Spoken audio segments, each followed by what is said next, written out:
untuk semua jemaah haji Indonesia. Menteri Agama Yaqut Khalil Qaumas beberapa hari terakhir menginformasikan kepada seluruh masyarakat umat Islam terkait daftar tunggu haji di Indonesia. Apabila baru mendaftar sekarang, rata-rata saat ini bisa menunggu diberangkatkan hingga mencapai 27 tahun lamanya.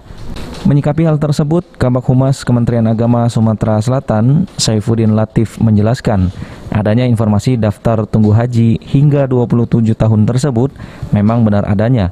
Hanya saja kebijakan itu diperuntukkan untuk beberapa daerah di Indonesia. Bahkan salah satunya untuk wilayah Jawa Tengah menjadi wilayah yang terbilang cukup lama menunggu berangkat haji, di mana masyarakat yang mendaftar haji sekarang baru bisa berangkat 30 tahun ke depan. Namun demikian, Saifuddin bersyukur untuk di Sumatera Selatan sendiri daftar tunggu keberangkatan haji masih cukup dibilang wajar, yang hanya menunggu selama 22 tahun apabila calon jemaah mendaftar dari sekarang. Hal tersebut juga imbas dari kondisi pandemi saat ini yang masih belum berkesudahan. Ditambah lagi adanya dampak dari 2 tahun Indonesia tidak mengirimkan jemaah dari tanah air untuk berangkat ke Tanah Suci. Waiting list secara nasional ya sampai 27 tahun.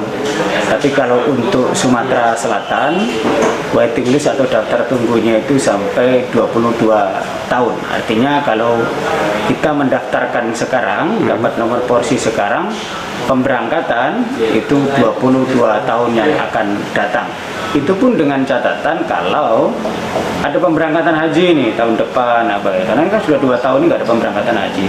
Jadi jumlah waiting list kita ini sudah mencapai 135.378 jamaah gitu.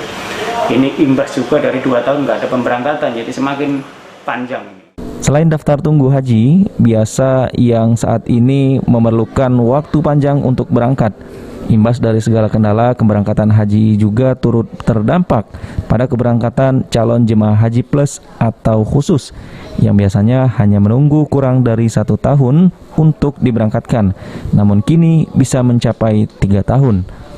Termasuk juga haji plus tentu berdampak juga ya. Meskipun haji plus itu kan yang dari pusat ya pemberangkatannya, tidak ada pemberangkatan di embarkasi di daerah gitu. Tapi haji plus juga berdampak karena memang 2 tahun ini nggak ada pemberangkatan gitu, dan memang belum dibuka oleh pemerintah Arab Saudi. Jadi kita juga belum bisa bicara tentang skenario seperti apa pemberangkatannya gitu. Nah, ini informasinya Bapak Menteri Agama akan ke Arab Saudi untuk menemui pihak otoritas Arab Saudi untuk minta kejelasan tentunya ya tentang proses pemberangkatan haji mendatang ini. Tapi biasanya kalau yang haji plus tadi rata-rata nunggu berapa lama, Pak? Ya bisa 2 tahun, bisa 3 tahun seperti itu. Lebih singkat dia maksimal. Lebih singkat ya, lebih singkat namanya haji. Okta Alfarizi, PAL TV.